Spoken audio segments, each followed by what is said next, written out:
स्वागत है दोस्तों विस्तार सिने टॉक्स के एक और नए वीडियो में। आज हम एक्सप्लेन करेंगे मूवी लोका चैप्टर 1, जिसमें हमें इंडियन सिनेमा की पहली सुपर हीरो वुमन देखने को मिलती है। कहानी की शुरुआत होती है एक खुफिया जगह से, जहां चारों तरफ आग लगी हुई है। वहीं हमें चंद्रा नाम की एक लड़की दिखती है जो वहां फंसी हुई है। वो तुरंत प्रकाश नाम के एक आदमी को कॉल करती है और बताती है कि उसे वो सीक्रेट बैग मिल चुका है। तब प्रकाश कहता है कि अब किसी भी तरह बैग लेकर वहां से निकल जाओ, वरना हमारा पूरा प्लान फेल हो जाएगा। तभी वहां चंद्रा को मारने के लिए एक चाइनीज लड़की आती है, लेकिन चंद्रा मौका देखकर वहां से भाग जाती है और प्रकाश के कहने पर बैंगलोर आ जाती है। वहां पहले से ही प्रकाश उसका इंतजार कर रहा था। प्रकाश चंद्रा को तुरंत एक गाड़ी में बैठाकर किसी खुफिया जगह पर ले जाता है, जहां चंद्रा की पहचान छुपाने के लिए उसका नकली आईडी कार्ड बनवाता है। फिर उसे रहने के लिए एक घर भी रेंट पर दिलवाता है। घर बहुत खराब हालत में था, इसलिए चंद्रा उस घर की साफ सफाई में लग जाती है। वो घर की सारी खिड़कियों पर अखबार चिपकाकर उन्हें पर्दों से ढक देती है,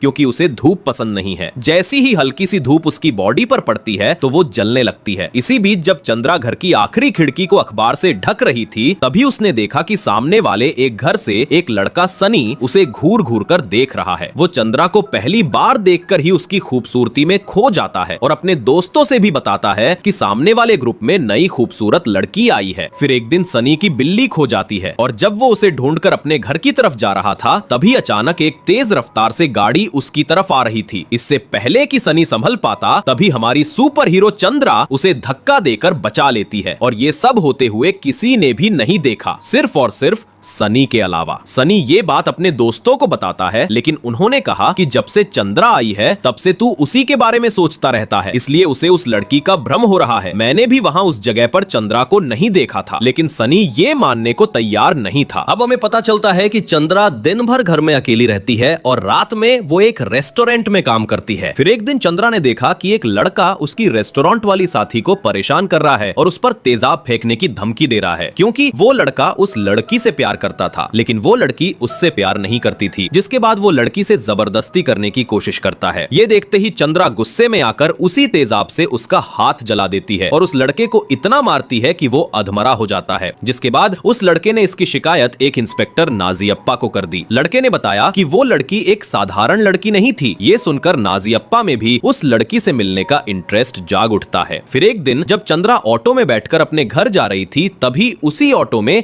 सनी भी आकर बैठ जाता है और वो चंद्रा से बात करने की कोशिश करता है। इसी बीच वो चंद्रा को अपने दोस्त की बर्थडे पार्टी में इनवाइट भी कर लेता है, जिस पर चंद्रा कुछ भी रिएक्ट नहीं करती है, जिससे सनी को लगा था कि वो पार्टी में नहीं आएगी। लेकिन अगले दिन चंद्रा पार्टी में पहुंच जाती है और वो बहुत खूबसूरत लग रही थी। पार्टी में सभी लोग उसे देखते ही रह जाते हैं। अब पार्टी में सब एंजॉय कर रहे थे, तभी वहां वो इंस्पेक्टर नाजियप्पा आ जाता है, क्योंकि उनके पड़ोसियों ने शिकायत की थी कि यहाँ बहुत शोर शराबा हो रहा है। लेकिन तभी नाजियप्पा ने देखा कि जहाँ तो कुछ नशीली चीजें भी रखी हुई थी, परंतु ये सब देखने के बावजूद भी नाजियप्पा उन्हें एक लास्ट वार्निंग देकर छोड़ देता है, क्योंकि वे एक स्टूडेंट थे। अब नाजियप्पा के जाने के बाद पार्टी फिर से शुरू होती है। तभी सनी देखता है कि उसका दोस्त नाजिल चंद्रा को इम्प्रेस करने की कोशिश कर रहा है और ये सनी को बिल्कुल भी अच्छा नहीं लगा। फिर रात में नाजिल चंद्रा को उसके घर तक छोड़ने भी जाता है और घर के अंदर तक चला जाता है। ये देखकर सनी को बहुत बुरा लगता है, क्योंकि वो चंद्रा को पसंद करता था। सुबह होने पर सनी को पता चलता है कि नाजिल अब तक अपने घर नहीं पहुंचा। सनी को लगा कि शायद नाजिल अभी चंद्रा के घर पर हैं, इसलिए वो देखने के लिए चंद्रा के घर गया और नाजिल को आवाज लगाई। तभी चंद्रा ने कहा कि उसे डिस्टर्ब मत करो और जहां से निकल जाओ। ये सुनकर सनी वहां से चला जाता है। तभी उसने देखा कि कोई आदमी चंद्रा के लिए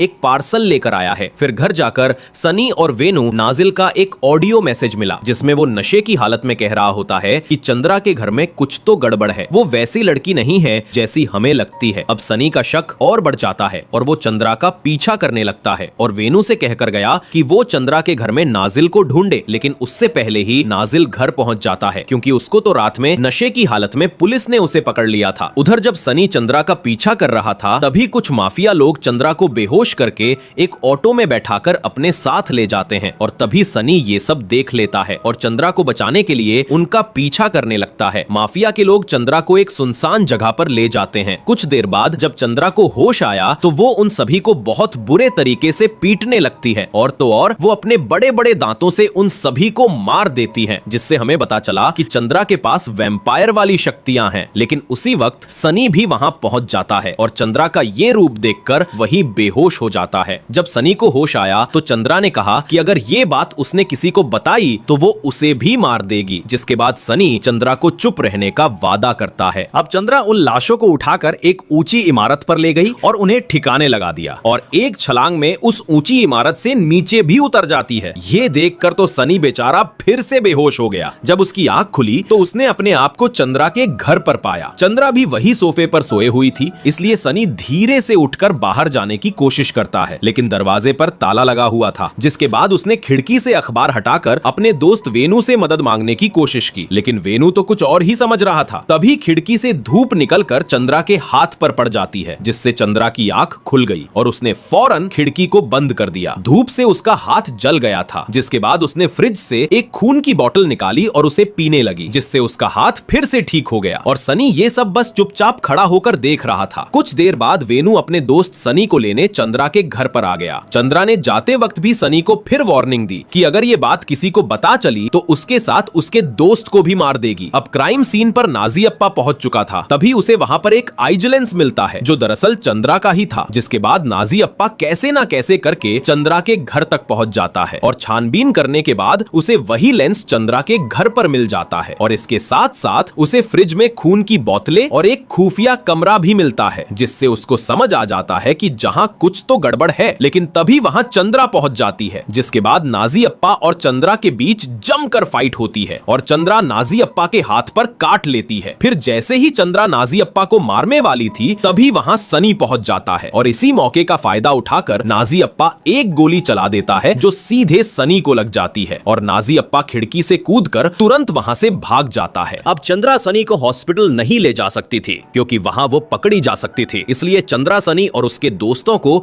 एक खुफिया जगह पर ले जाती है जहां सनी का इलाज करवाया जाता है। उधर नाजी अप्पा की बॉडी कुछ अलग तरीके से रिएक्ट कर रही थी क्योंकि चंद्रा के काटने से अब नाजी अप्पा में भी वैम्पायर की शक्तियां जाग रही थी। फिर अगले दिन कुछ पुलिस वालों को सनी और चंद्रा की लोकेशन का पता चल जाता है और वे चंद्रा के सिर पर गोली चला देते हैं, जिससे चंद्रा बेहोश होकर वहीं गिर पड़ती है। तभी चंद्रा का एक दोस्त वहां पहुंच जाता है जिसके पास भी सुपर पावर्स थी। उसने उन सभी पुलिस वालों को सबक सिखाया और चंद्रा को भी वापस ठीक कर दिया, जिसके बाद वो उन सभी को एक और दूसरी खुफिया जगह पर ले गया। लेकिन पुलिस वालों को उस जगह का भी पता चल गया और उन्हें चारों तरफ से घेर लिया, जिसके बाद चंद्रा अकेली उन सभी का सामना करती है। इतने में नाजी अप्पा भी वहां पहुंच गया और चंद्रा को पकड़कर धूप की तरफ कर दिया, जिससे उसका शरीर जलने लगा। तभी सनी चंद्रा को बचाने के लिए नाजी अप्पा पर गोलियां चला देता है, लेकिन इससे नाजी अप्पा को कुछ भी नहीं हुआ क्योंकि अब वो एक वैम्पायर बन चुका था। जिसके बाद चंद्रा ने मौका देखकर नाजी अप्पा के दिल पर चाकू मार दिया और नाजी अप्पा वहीं मर गया। और आखिर में चंद्रा सनी को आखिरी बाय कहकर वहां से हमेशा के लिए चली जाती है और यहीं पर मूवी की एंडिंग हो जाती है।